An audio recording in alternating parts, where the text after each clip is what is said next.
Ensemble, ici, ce qu'on va voir, c'est comment maintenant utiliser notre fichier Publisher dans lequel on a déjà fait tous nos exercices, mais on aimerait que ça puisse venir sur notre TBI, donc notre programme ActiveInspire, et l'utiliser ici. Alors, comment je fais? Je vais d'abord venir dans mon fichier Publisher que je vais convertir au format PDF. Donc, pour ça, je vais dans Fichier, Enregistrer sous, je vais le placer ici sur le bureau, et je vais simplement changer le nom du, pas le nom du fichier, pardon, le type de fichier. Et je vais lui dire de me le convertir au format PDF. Vous voyez, l'extension a changé ici au format PDF.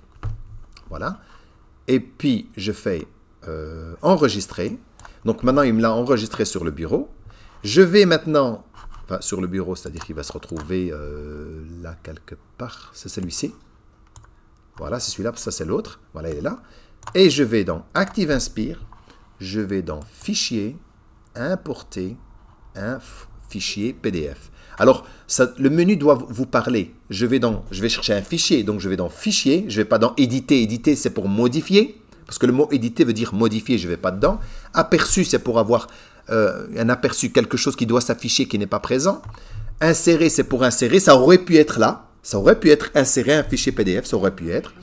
Les outils, ben, c'est les outils pour travailler, donc ce n'est pas un fichier. Et l'aide, c'est pour l'aide. Donc, le seul endroit où on pourrait trouver ça, c'est dans les fichiers, puisque je vais un fichier PDF, et je vais chercher le mot « importer ». Alors là, il me dit le PowerPoint en tant qu'image, mais moi, ce n'est pas un PowerPoint. Mais si vous avez un PowerPoint, c'est très simple, vous pouvez l'importer. Le PowerPoint, vous savez l'importer, mais pas le Publisher. Il faut d'abord le convertir au préalable au format PDF.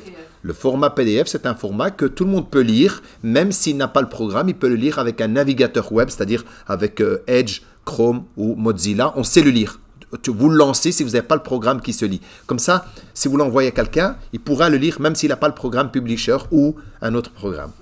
Donc ici, je vais dans Importer, PDF, et je vais aller sur mon bureau, puisque c'est là que je l'avais mis, et je prends celui-ci, et je dis Ouvrir.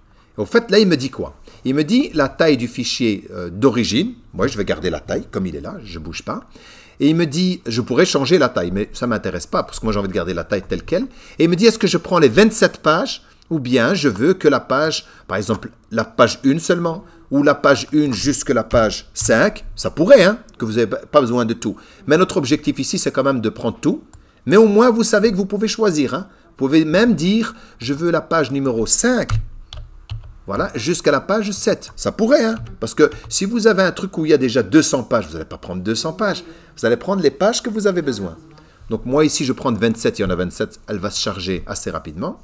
Et puis il me demande, est-ce que je vais le mettre dans un nouveau PowerPoint, Paperpoint Board, pardon. C'est celui-ci, là il est marqué sans titre. Ou bien je lui dis de le mettre au début de celui-là, ça veut dire juste avant ça. Soit je lui dis juste après ça. Pardon, juste après ça. Dans quel cas j'aurais pu le faire? C'est parce que je suis en train de travailler sur quelque chose et j'ai envie de rajouter simplement une image. Juste après, je peux le rajouter. Mais ici, je vais le prendre dans un nouveau. Je fais importer.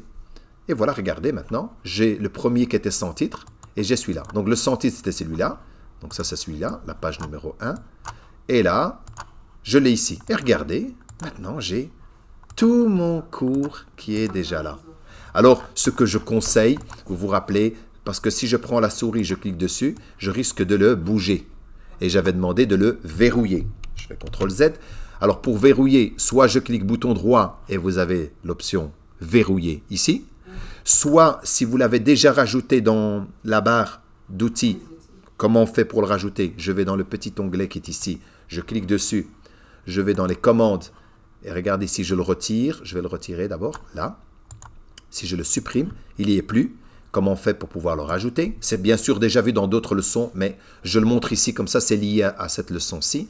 Je descends un peu plus bas, et là j'ai l'outil verrouillé, et je demande de le mettre par exemple juste après, je le mets là. Si j'ai envie de le mettre, imaginons juste ici, avant celui-là, je viens où il y a le séparateur, et il sera juste là. Regardez, si je fais ça, je fais ajouter, il vient se mettre là. C'est vous qui choisissez l'emplacement pour que ça soit quelque chose de logique. Je clique là, et une fois que je clique sur cette image, je la verrouille, et du coup maintenant, plus possible, il n'y a plus de possibilité de pouvoir le bouger. Et il faut faire bien sûr pour les autres la même chose. Je viens là, je clique sur l'image, je clique ici. Je vais dans l'autre, je clique.